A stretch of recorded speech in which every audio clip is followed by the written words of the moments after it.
Hello. Here's the true, detailed, and captivating story of the Beatles' success, told through the life of their real leader, John Lennon. This story is about him because without his charisma, rebellious spirit, and raw talent, the band would never have existed in the form the world came to know and love. John Winston Lennon was born on October 9, 1940, in Liverpool Maternity Hospital, while German bombs fell on the city during the Blitz. His mother, Julia, holding the newborn in her arms, ran to the shelter as the air raid siren screamed. His father, Alf, a merchant seaman, was at sea and effectively vanished from John's life for years. Julia, bright, funny, music-loving, and a little wild, couldn't raise a child alone. When John was 5, Julia's older sister, Mimi Smith, and her husband, George, took him in. They lived in a comfortable semi-detached house called Mendips in Woolton, a quiet middle-class suburb. Mimi was strict but loving. She repeated to John for years, "The guitar's all very well, John, but you'll never make a living out of it."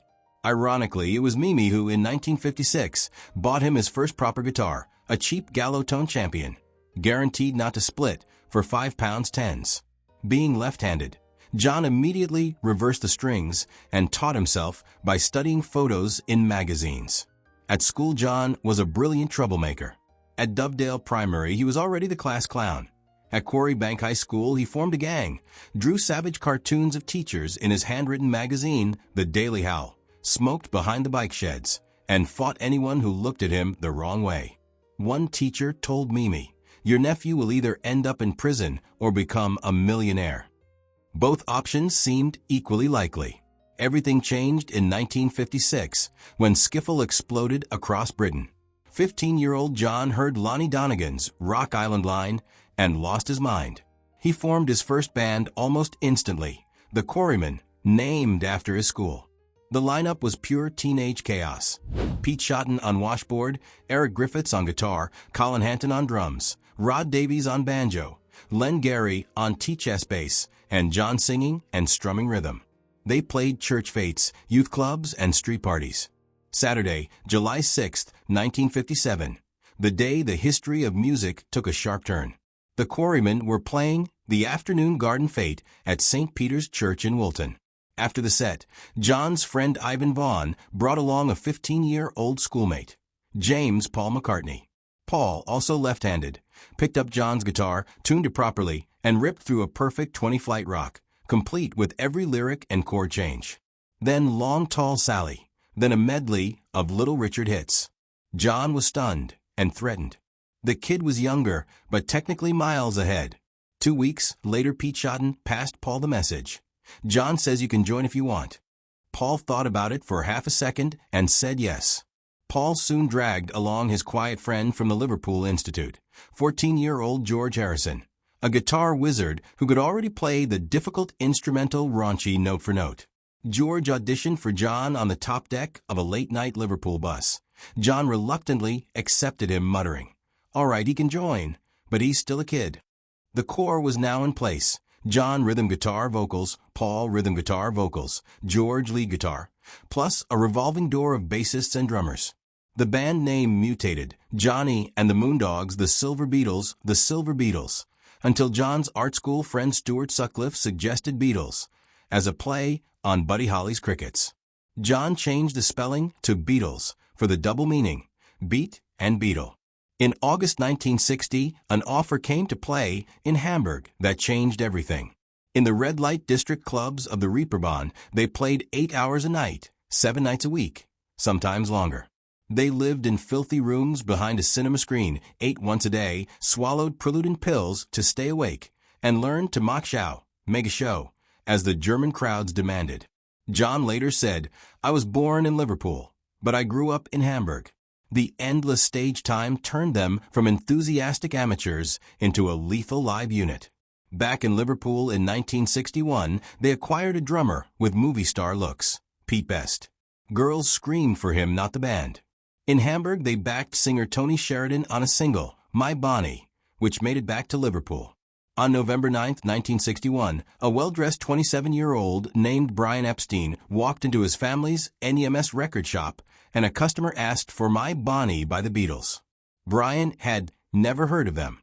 He tracked them down to the Cavern Club, watched them play a lunchtime session in leather jackets, jeans, and sweat, and was mesmerized by their charisma.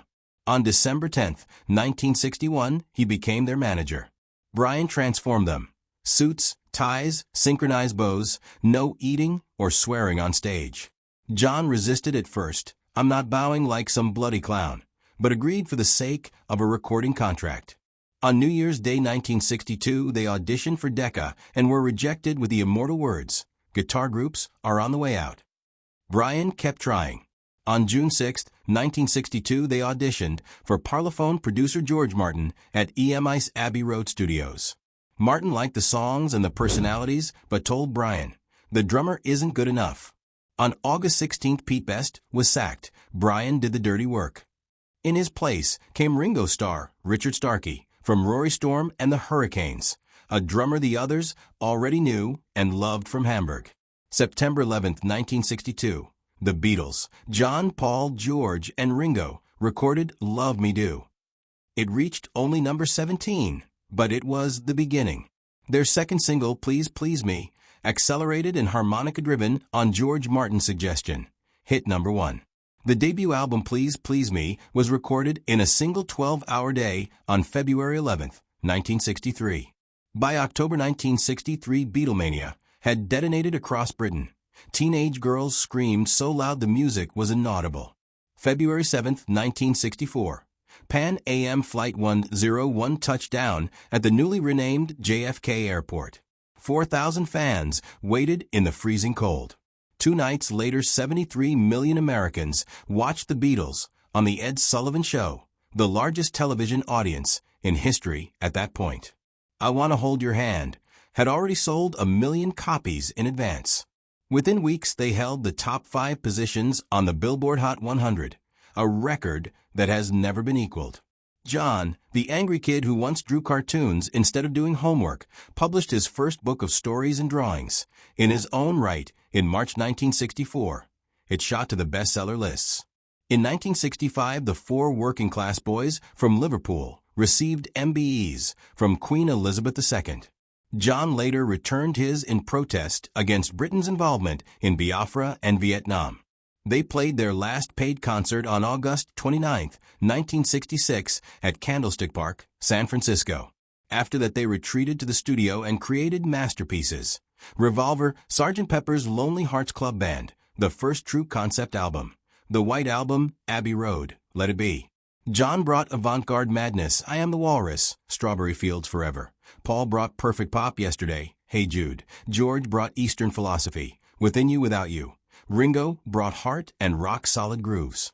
By 1969, cracks had become canyons, business disputes, Yoko Ono, creative exhaustion. John quietly told the others he was leaving in September 1969. Paul made it public in April 1970. In 8 short years, together the Beatles released 13 studio albums, recorded 213 songs, played over 1,400 live shows, and changed culture itself. From a rebellious left-handed boy with a 5-pound guitar to the voice of a generation who wrote Imagine, John Lennon proved that if you have talent, 3 friends, and the courage to dream out loud, you can change the world forever. It all started when one kid flipped the strings upside down and said, "Let's put on a show."